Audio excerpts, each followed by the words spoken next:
Doctor এনে সার্থকের পর্দা এবার ফাঁস করলো রাঙা। হ্যাঁ বন্ধুরা, এমনটা হতে চলেছে আজকের পর্বে। বিস্তারিত জানতে ভিডিওটিতে লাইক দিয়ে চ্যানেলটিকে সাবস্ক্রাইব করে পুরো ভিডিওটি তোমরা দেখতে থাকো। গল্পের শুরুতে আমরা দেখতে পারবো সার্থককে হঠাৎ করে হার্ট অ্যাটাক করে, তারপর তাকে সবাই মিলে হাসপাতালে নিয়ে যাওয়া হয়। এইদিকে বাড়িতে বৃন্দাকে ধরে রাঙারা বলতে লাগলো, যতক্ষণ না মা আসে ততক্ষণ পর্যন্ত তুই কোথাও এখান থেকে পালাতে পারবি না। মা এসে তারপর তোর বিচার করবে, তুই যে এত বড় অন্যায়গুলি করেছিস। তখনই প্রমিতা বাড়ি ফিরে আসে আর বলতে লাগলো, কি হয়েছে? রাঙা রাঙা তখন বলতে লাগলো, মা তুই জানিস না এতগুলো অন্যায়ের পর বড় বৌদিকে তুই ছেড়ে দিবি না, তুই এবার নিজ হাতে যা শাস্তি দেওয়ার দিবি।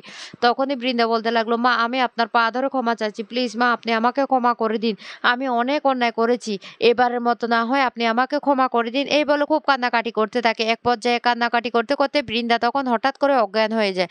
আর তখনই রাঙা বলতে লাগলো, বড় বৌদি তোর কি হয়েছে, তুই এমনটা করছিস কেন?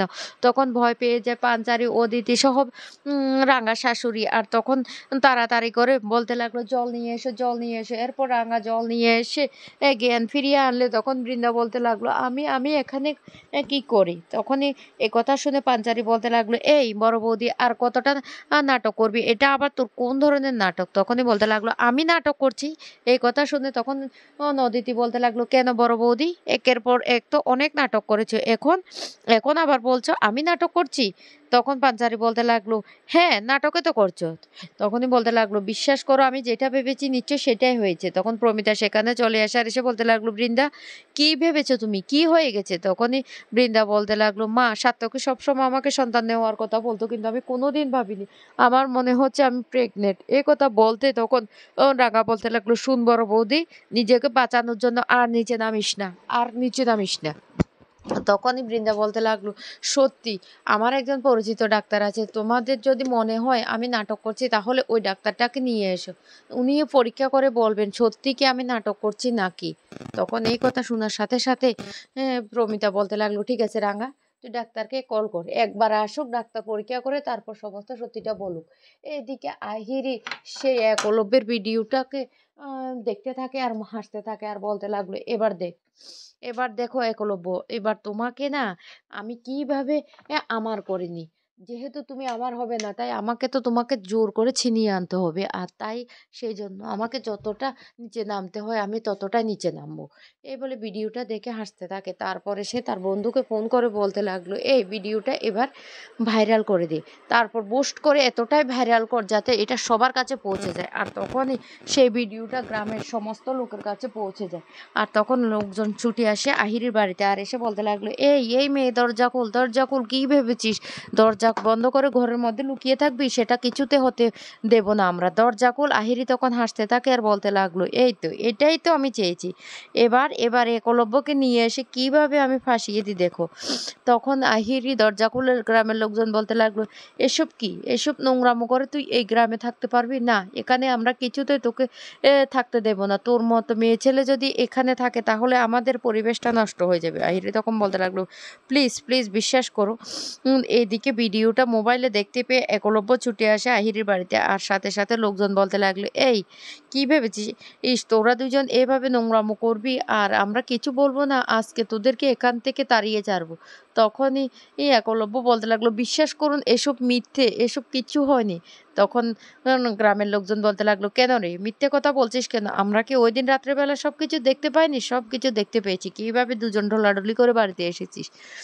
তখনই একলব্য আহিরিকে বলতে লাগলো, আহিরি ওদেরকে তুমি বুঝিয়ে বলো না, সত্যি আমাদের মধ্যে তেমন কোনো কিছুই খারাপ হয়নি। তখন আহিরি বলতে লাগলো, একলব্য দেখুন আমিও তো ওদেরকে বারবার বলার চেষ্টা করছি, তবে আমাদের ওই দিন ভিডিওটা কে করেছে সেটাই তো বুঝতে পারছি না।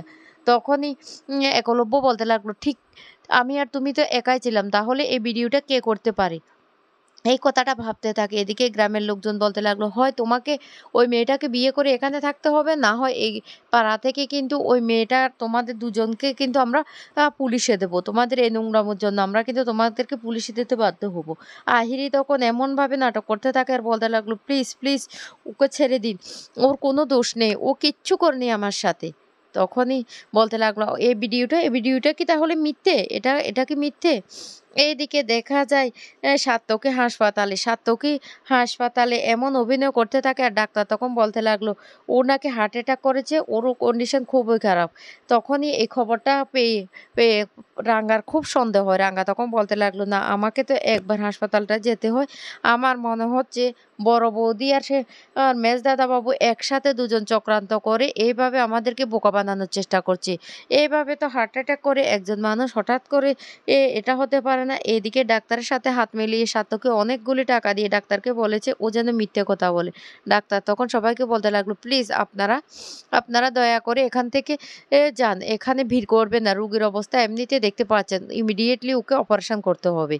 তখন রাঙা সেটা আ শুনে বলতে লাগলো, "ঠিক আছে, যে আমরা সবাই বাইরে বেরিয়ে যাচ্ছি।" এই বলে সবাই যখন বাইরে বেরিয়ে যায় তখন ডাক্তার আর সাত্তকী দুজনের কথাটা শুনতে থাকে রাঙা। আর সমস্ত কিছু রাঙা শুনে বলতে লাগলো, "কি ভেবেছিস? কি ভেবেছিস মেজদাদা বাবু? তুই ভেবেছিস তুই চালাক? এই চালাকি না রাঙার সাথে তুই পারবি না।" আর ডাক্তারকে তখন সাত্তকী বলতে থাকে, "শুনুন, ধরা পড়ে যাওয়ার কোনো চান্স নেই তো?" ডাক্তার তখন বলতে লাগলো, "এতগুলো টাকা দিয়েছি না আপনি আপনাকে কি আমি বিপদের মুখে ফেলতে পারি?" তখন সাত্তকী বলতে লাগলো, "শুনুন, যেকোনো প্রকারে বাড়ির সবাইকে বুঝাতে হবে আমার অবস্থা খুব খারাপ, আমার উপর চাপ দেওয়া যাবে না।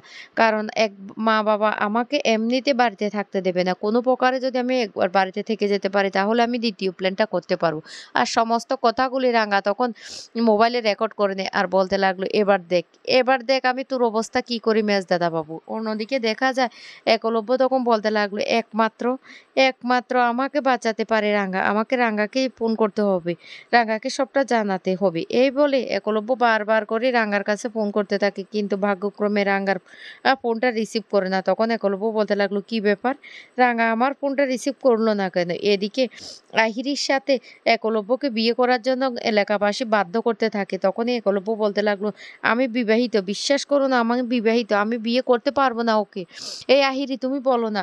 কিন্তু লোকজন তখনও বলতে লাগলো, "তুমি যদি সত্যি বিবাহিত হও তাহলে তুমি অন্য মেয়ের সাথে এভাবে ঢলাঢলি করার সময় মনে ছিল না? তোমাকে তার পরাজিত করতেই হবে।" আর এই খবরটা তখন জানতে পেরে যায় রাঙা তখন বলতে লাগলো, "তুই কোনো চিন্তা করিস না উড়ানবাবু, এবার দেখ। আগে আমি সাত্তকী দাদাবাবুর মুখোশটা খুলে দিই, তারপর দেখ এবার আহিরি দিদির কি অবস্থাটা করি। ওরা ৩ জনে মিলে চক্রান্ত করে আমাদের এই পরিণতি করার চেষ্টা করছে, তো দেখ ওদেরকে আমি কি করি।" এরপরে ডাক্তার যখন অন সবাইকে বলতে লাগলো যে ইমিডিয়েটলি সাত্তকীর অপারেশনটা করতে হবে, তখন রাঙা বলতে লাগলো, "কি ভেবেছিস ডাক্তারবাবু? তোরা একটা কথা বলবি আর আমরা সেটা বিশ্বাস করে নেব? সত্যি কি মেজদাদা বাবুর হার্ট অ্যাটাকটা হয়েছে?" ডাক্তার তখন বলতে লাগলো, "আপনি কি বলতে চাইছেন? কি বলতে চাইছেন আপনি?" তখনই রাঙা সত্যজিৎ বাবুকে সেখানে নিয়ে আসে আর এসে বলতে লাগলো, এই দেখ, তোদের এই কথাগুলো সবকিছু মোবাইলে আছে।" এই বলে ভিডিওটা চালিয়ে দিলে তখন ডাক্তার প্রচন্ড ভয় পেয়ে যায়। এদিকে সাত্তকীও ভয় পেয়ে উঠে পড়ে আর বলতে লাগলো, "প্লিজ রাঙা আমাকে ক্ষমা করে দেয়।" সত্যজিৎ বাবু তখন বলতে লাগলো, "কি ভেবেছে সাত্তকী? একের পর এক অন্যায় করে এবার এত বড় পাপটা করতে যাবে? কিছুতে তোমাকে ছাড়া যাবে না।"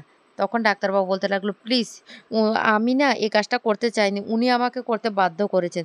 আমাকে এবারের মতো ক্ষমা করে দিন। না হলে আমার লাইসেন্সটাও ক্যানসেল হয়ে যাবে।" রাঙ্গা তখন বলতে লাগলো, "কাজটা করার আগে তোর মনে ছিল না তুই এত বড় ফাঁদটা কি করে পাততে পারলি?" মেজদাদা বাবু আর ডাক্তারবাবুকে তখন বলতে লাগলো, "না, কিছুতেই ছাড়া যাবে না।"